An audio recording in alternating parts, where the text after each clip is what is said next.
So this is episode number 2. Welcome. I am Brittany Crudup. And I'm Dallas Crudup. And this is Loving the Crudups. So welcome back to our YouTube channel. And today we're going to talk about dating. Yes, dating. What is a date? How we planned our first date. What was the thought process behind our first date? And how to kind of ease your way in. Last episode was all about us meeting online, that whole process, how that went. And so now we're going to talk to you about the first date. Yes, the first date. So I feel like, first of all, setting up a good dating plan is a good thing to start with. Like, I feel like your first date, it's got to be something fun, but it's got to be something simple. So I feel like certain things you shouldn't do. Like you shouldn't go to the movies because you can't talk to each other there. Right. I feel like it should be a setting where the two of you are able to bond, but still be able to hear one another talk. It's first impressions. It's like an evaluation.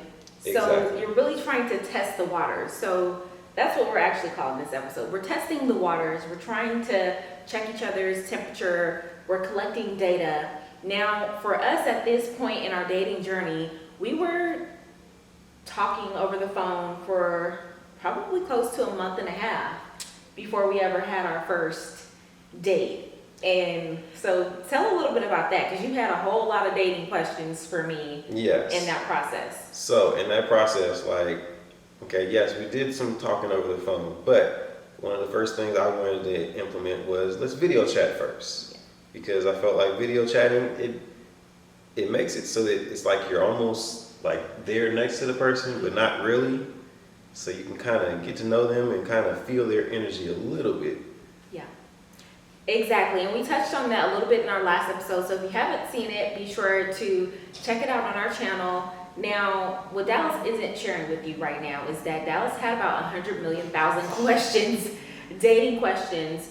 But I wasn't intimidated by that process. I really found it pretty intriguing and interesting that he found it necessary to have all of these questions. And he shared a note with me with 2 different notes with like 50 to 75 questions each. But they were really substantive, get to know you questions where we could really understand one another's personalities. And we would just talk for hours on the phone.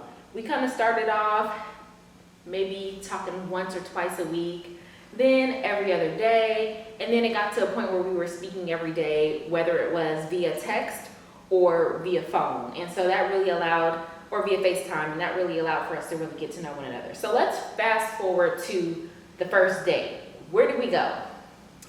The first date, we actually went to the marina over in Benicia. We did. We went to a cafe. Yeah, we met at a cafe first. And we had a little breakfast, had a little coffee and breakfast and kind of... Let's rewind, because when we had our first date, I have to tell y'all this, okay? Dallas, he almost didn't make it. I was like, listen, so I have to be just a little bit candid with you guys. So on our first date, Dallas is from Oakland. Nothing wrong with that. He's from what do you call Oakland? Town business? Yeah, the town. The town. And a specific part of Oakland, we're not going to go that far, but he's self-proclaimed from this part of Oakland. And so anyhow, he let me know that some of his prior suitors or, his prior interests, when they came to visit him, they had their hubcaps stolen. No, their rims stolen. Their rims stolen. And I'm just like, why do I want to date you? Why? So anyway, we got past that, and I was like, is he serious? Does he really want me to walk out on this date or what? But what I appreciated, it was just, he was open and real about who he is. I was warning her about the type of vehicle she had that is very popular for people to be stealing the rims on. Oh my gosh. Anyhow, so fast forward. Let's chat about how our date went. Yes. So back to the date. Okay. So basically, we met for some breakfast, spoke and, had a nice little conversation and whatnot.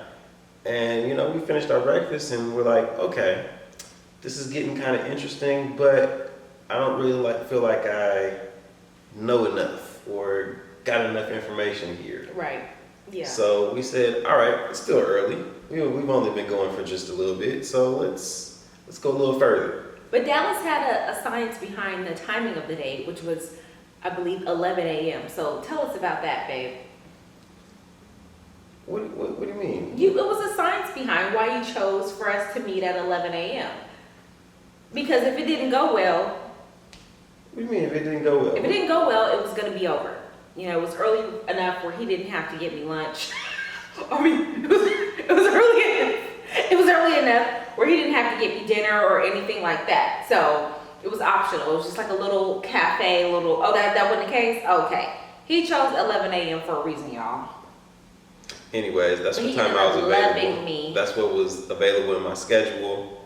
Okay, I had a busy schedule that day, so I put her in just for that time period. He said he penciled me in, y'all. Okay. We'll let you have that one. Play it from the Himalayas. So, anyhow, after we had like a little brunch breakfast, what happened after that point in time?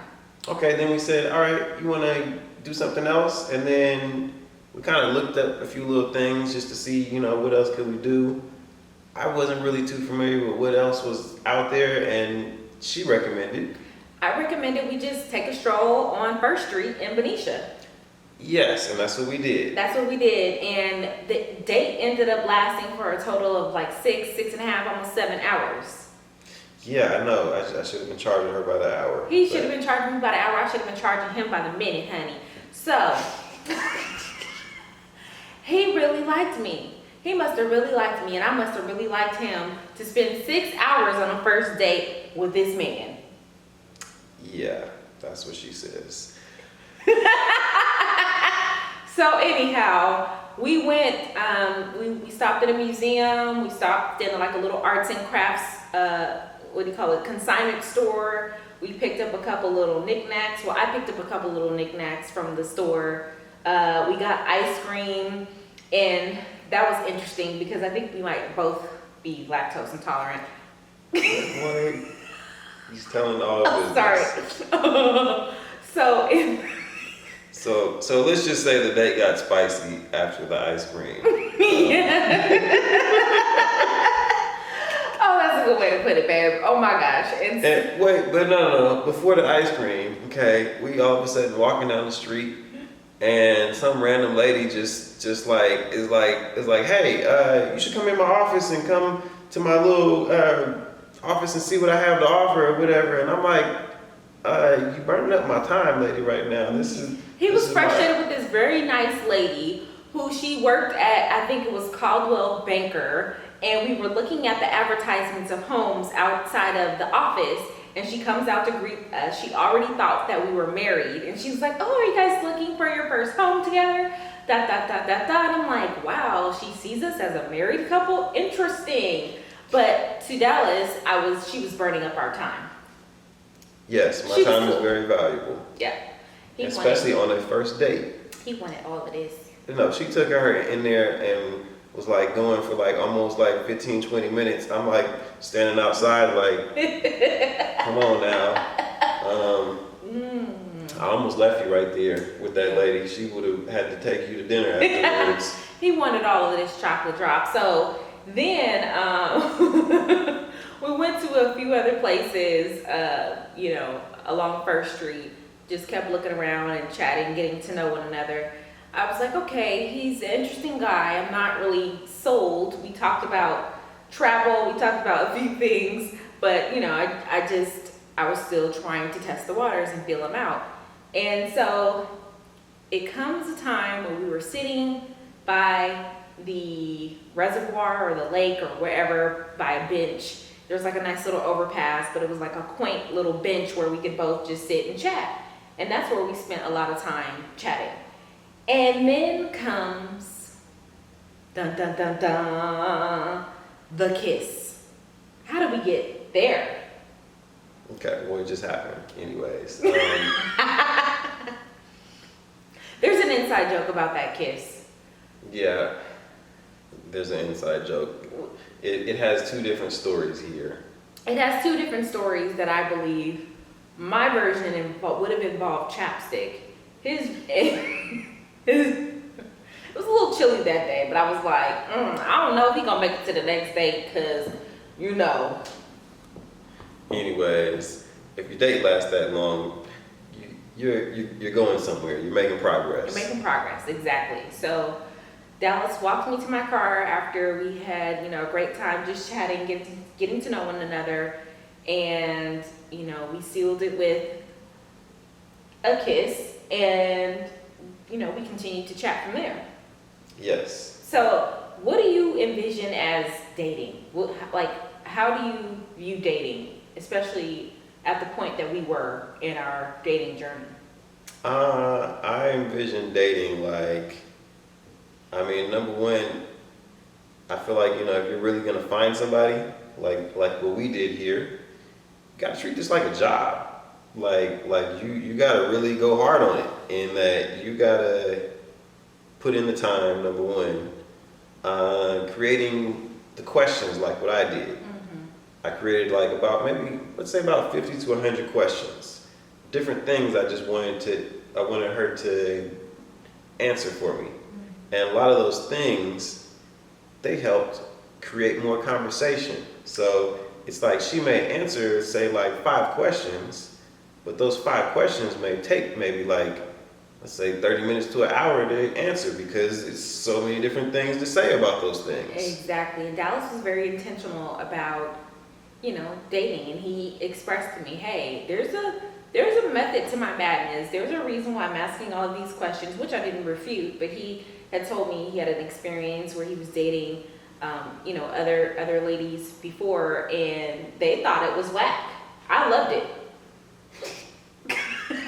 I thought it was great, and that's literally how we would end up on the phone cupcaking every night, all the time.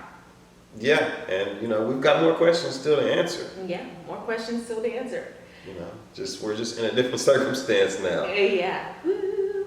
So it was definitely important to be intentional. I think the key was with our dating journey was we were both very intentional about showing up to the process. That was one of the highlights for me in our dynamic, because I was like, wow, here's someone who is as invested in me as I am in getting to know him. And there was no pressure. There was and I released all of my expectations in the journey, not, thinking oh my gosh, he has to be the one, this has to work out. It was just, we are going on a date. Yes. And I think that's where a lot of people go left. Even when they're dating online, you see one person and you think, oh my gosh, they're the one.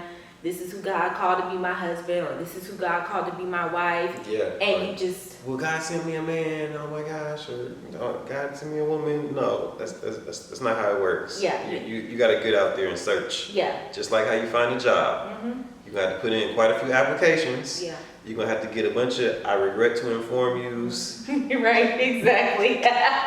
You have to go through the process and not get frustrated with the process, and really seek to understand. I think in the dating journey and dating process too, there are a lot of things that you can uncover about yourself that you need to work on. Maybe you're too sensitive, or maybe you can be better at your delivery, or maybe you grew up differently and there are things that don't come natural to you or to the other person. So it's so many things to uncover. You're just closed up. Or you're just closed up or closed off, and so those are things that are critical to unpack in the dating journey before you move to the I do. And obviously we're newlyweds. We are enjoying every part of our journey, but communication is key. For me, one of the things I had to work on was, not shutting down and being able to open up and have conversations authentically with my dating partner at the time. Wasn't my husband, wasn't my boyfriend yet. We'll get there. We will get there. But just being open. Mhm. You know?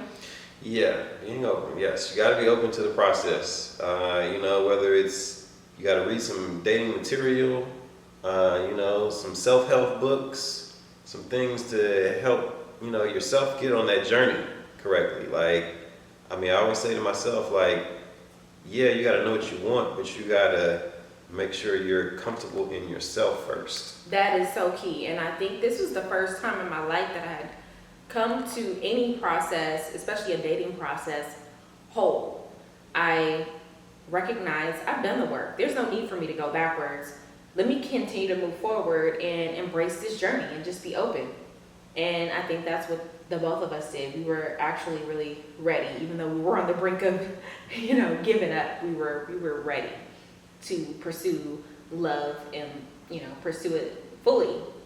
So, how do you define a date? I guess we'll cap it off there. I mean, I'd say a date is it's like a first interview. Mm-hmm. Yeah, it's like a first interview. That's what I'd say. Yeah. So, you know, just like how when you try to get that one job that you really want, you got to do some research about that company. You got to create some questions to ask that company. I mean, you know, this is my company, but Hey, I'm his company, huh? I'm a whole empire, huh? Oh, yes, I'm a whole, what am I, babe? I'm a whole, yeah, enterprise. That's what I am. I'm an enterprise. I'm prime real estate, honey, not a rental. yeah, might have to be talking to HR soon. Oh my gosh. And so, there was something else I was gonna say. And so, okay, how do you define dating? Because we know the first date's like an interview, it's first impressions, but how do you define dating? I define it as a process, but I define it as a process that you must have fun with it. Yeah. Like you gotta create some kind of fun. Like if you're not creating some kind of fun out of the whole process, in that, hey, you have a bad date, you gotta make something good about that bad date. Yes. We had a lot of fun during our dating journey. Dallas brought adventure back to my life and I brought adventure back to his. We hung out in a lot of different elements, climates, settings, whether it was the movies, hiking, restaurants, dining, road trips, comedy shows. I mean, the list just goes on and on and on. Like I finally felt like I had a buddy to just hang out and do things with, and it was really great. Yeah, exactly. I agree. I feel the same way. So, I mean, that's why I say, hey, number one thing is about having fun. That's got to be your number one thing. But you got to have fun and you got to make a plan. Mm-hmm. He said it. He said it. So, on that note, I think on our next episode, we'll kind of talk about our second date and kind of the pivotal moment, the turning point when we really found out that, hey, this could be something more. And we began to desire more from one another and for ourselves and our goals to be loved and eventually be married. So we'll talk about that pivotal moment on the next episode. Any questions that you have, leave them in the comments. We'd love to hear from you. And anything else you want to share, babe? No, that's it. All right. Well, thank you for joining us on Loving the Crude Ups, and we'll see you on the next episode. Yeah, one love. All right.